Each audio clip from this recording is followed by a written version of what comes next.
Now this is the question number 1 of your exercise 8.1, in which we have to find the ratio. A part is given to you. You have to find the ratio of rupees 5 to 50 पैसे. आपको ratio find out करनी है 5 rupees to 50 पैसे. So if you see both are same type की है unit quantities. One is this is your also currency and this is also your currency. ठीक है, तो वो दोनों क्या है, करेंसी है. नाउ टाइप तो सेम है, बट अब हमें क्या चेक करना पड़ता है, we have to check unit also.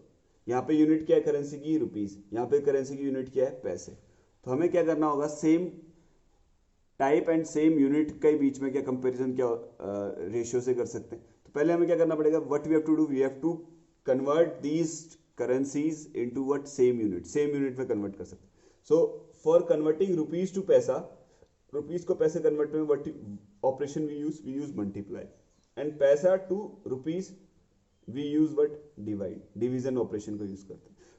For us this multiplication is quite easy. ये मल्टीप्लीकेशन क्या होता है, थोड़ा इजी पड़ता है एज कम्पेयर टू डिवीजन.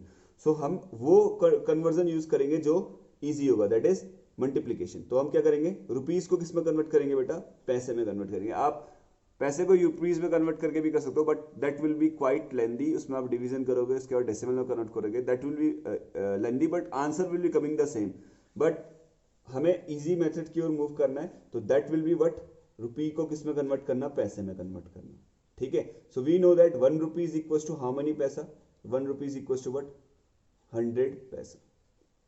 सो हमारे पास कितना है, 5 रुपीज. तो 5 rupees will be what, 5 multiply 100, that is कितना, 500 पैसे. अब instead of writing 5 rupees when we are using ratio, what I will be using क्या अगर यूज करूंगा मैं, 500 पैसे को. Now for finding the ratio of rupees 5 to 50 पैसा, what I will be using what, instead of 5 rupees मैं 5 पैसे को यूज करूंगा और 50 पैसे की जगह 50 पैसे को यूज करूंगा. Now the two quantities will be the same, दोनों क्वांटिटीज सेम हो जाएंगे. ठीक है, सो जब भी आप रेशियो फाइंड आउट करोगे, the quantities which is before 2 जो ये है डिसाइडिंग वर्ड, 2 से पहले कौन सा है बेटा, 5 रुपीज. तो 5 रुपीज कहाँ है, 5 रुपीज वाला टर्म कहाँ आएगा, न्यूमरेटर में. और 2 के जो नेक्स्ट बाद आ रहा है on the right hand side, what is there, 50 paisa, that will be on the denominator.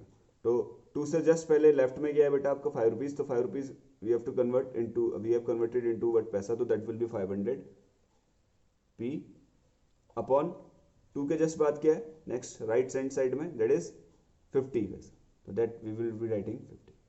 So in the ratio, this 2 plays very important role. It tells you what should be on the numerator and what should be on the denominator. 2 से just जो left side में होगा that will be on the numerator, and 2 के just right side में जो होगा वो that will be on the denominator. So now we have 500 पैसा अपॉन में 50 पैसा. तो ये 0 से 0 कैंसिल आउट हो गया, 5 1 5, 5 10 50. So we are having 10 upon 1.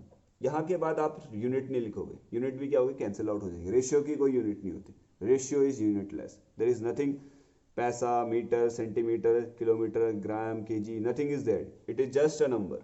ठीक है, तो now we are having 10 upon 1 which will be read as 10 ratio 1. This 10 upon 1 will be read as what, 10 ratio 1.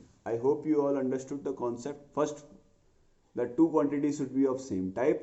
Then next condition, two quantities should be of same units, should be having same unit. If not, we will convert the quantities which can be easily converted by multiplication into the same unit. Then before the quantity which is there on the left hand side will be placed on the numerator, and the quantity which is on the right hand side of the 2 will be placed on the denominator.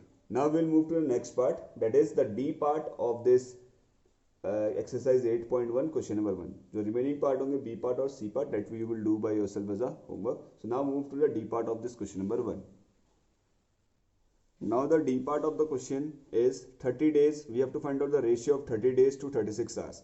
If you see the two quantities, that is 30 days and 36 hours, these are what, quantities of time. Time की क्या है, quantities है, दोनों क्या है, time को बताती हैं. ठीक है, तो 30 days and 36 hours of same type, that is type of time, time बताने वाली क्वांटिटीज हैं. Now if you see here the unit is days, यहाँ पे यूनिट क्या है, डेज है, इस क्वांटिटी की यूनिट क्या है, आवर्स है। हमें क्या करना होगा, दोनों क्वांटिटी क्या होनी चाहिए, सेम सेम सेम यूनिट की होनी चाहिए। तो when we convert day into hours, day को अगर आवर कन्वर्ट करते हैं वी यूज मल्टीप्लिकेशन, और for converting hours into days what we use division. So I told you the process which is easy is your multiplication, so we will always go for the multiplication. हम day को किस में convert करेंगे बेटा, hours में convert करेंगे, ठीक है। so let's start. We know one day equals to, one day में कितने आवर्स होते हैं, 24 hours, we have 24 hours in a day. So 30 days में कितने आवर्स हो जाएंगे, वन डे में आपके कितना बेटा 24 है, तो 30 डेज में कितना जाएगा, 30 मल्टीप्लाई 24, दैट इज 3 को 24 से डिवाइड कर मल्टीप्लाई करेंगे कितना आएगा 72, सिंस इट इज 30 तो दिस विल बी 720 आवर्स, कितने hours 720 hours. Now ratio of, हमें क्या दिया क्वेश्चन में, ratio of 30 days to 36 hours, तो ratio of 30 days to 36 hours, that will be equals to numerator upon में denominator। अब now we will check कि numerator में क्या आएगा, denominator में क्या आएगा। देखो 2 से just right left hand side में क्या है 30 days, तो 30 days is equals to what 720, तो this 2 से जो just left side में होता है that comes on your numerator, and 2 के just right side में जो होता है 2 के just right side में क्या 36 hours, that will move to the denominator, क्या हो जाएगा denominator, आर्स है, यहाँ पे आर्स लिख देते हैं, इधर पे भी आर्स लिखते हैं, ठीक है। Now we will divide numerator and denominator by the same number, same number से डिवाइड करने की कोशिश करें। अगर हम देखें 2 से डिवाइड हो जाएगा, 2 से भी हो जाएगा, 3 से भी हो जाएगा, ठीक है, 4 से भी हो जाएगा एंड 6 से भी हो जाएगा। तो हम डायरेक्टली बड़े नंबर से डिवाइड करके देखते हैं। 6 6 कितना होता है आपका 36, एंड 6 से हम इसको डिवाइड करते हैं कितने टाइम्स हो जाएगा 120 टाइम्स, कितने टाइम्स 120 टाइम्स। नाउ अगेन 6 1 जा 6, 6 20 का कितना होता है आपका 120, again we are getting what 20/1। जरूरी नहीं है कि डिनोमिनेटर 1 आए, it can be 3/7 also, it can be 4/9 also, कुछ भी आ सकता है। तो on writing this 20/1 as a ratio that will be 20 ratio what, क्या लिखेंगे इसे, we will write down this 20/1 as, since it is coming 20/1, this 20/1 will be written as 20 ratio what 1। अगर 3/7 आता तो we will be writing out 3/7। अगर 4/9 आता तो हम क्या लिखते हैं 4/9। so since in the two questions that we solved the denominator is coming 1, so I will be writing as 20 colon, or we can say as 20/1, ठीक है। ये तो just example के द्वारा मैंने I have taken this as for the example, okay। so when we convert this 720/36 into simplest form, we are getting 20/1, so this 20/1 will be written as 20/1। I hope you all understood the concept of question number 1।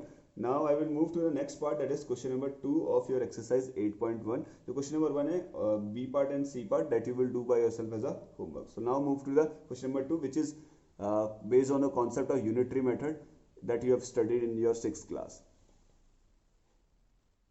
Now this is the question number 2 of your exercise 8.1, which is based on the concept of your unitary method that you have understood in your 6th class। What was that unitary method? आपको some quantity की value दी होती थी, ठीक है, उसके बाद आपको different value की क्वांटिटीज आपको फाइंड आउट करनी थी। For finding out that what you use, first of all you find out the value for the one quantity. कैसे निकालते थे, by dividing the given quantities को डिवाइड करके। उसके बाद जो आपकी रिक्वायर्ड क्वांटिटी है उसकी वैल्यू कैसे फाइंड आउट करते हैं, वन क्वांटिटी की जो वैल्यू है उससे मल्टीप्लाई करके। तो यूनिटरी पैटर्न में फर्स्ट प्रोसेस आपका होता है डिवीजन, जिसमें आप वन क्वांटिटी को फाइंड आउट करते हो। Next process is your multiplication, जिसमें आपको जो रिक्वायर्ड है, जो क्वेश्चन आपसे पूछ रहा है वो आपको फाइंड आउट करनी पड़ती है।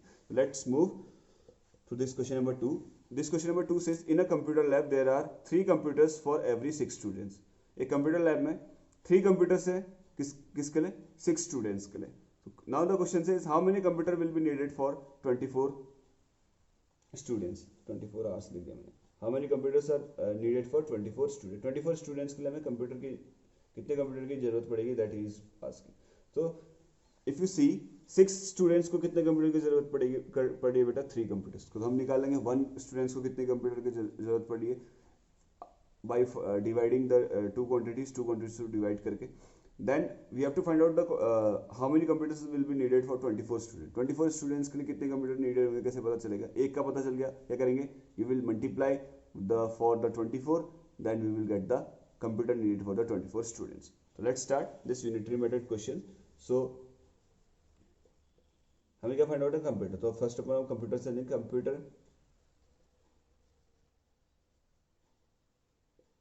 नीडेड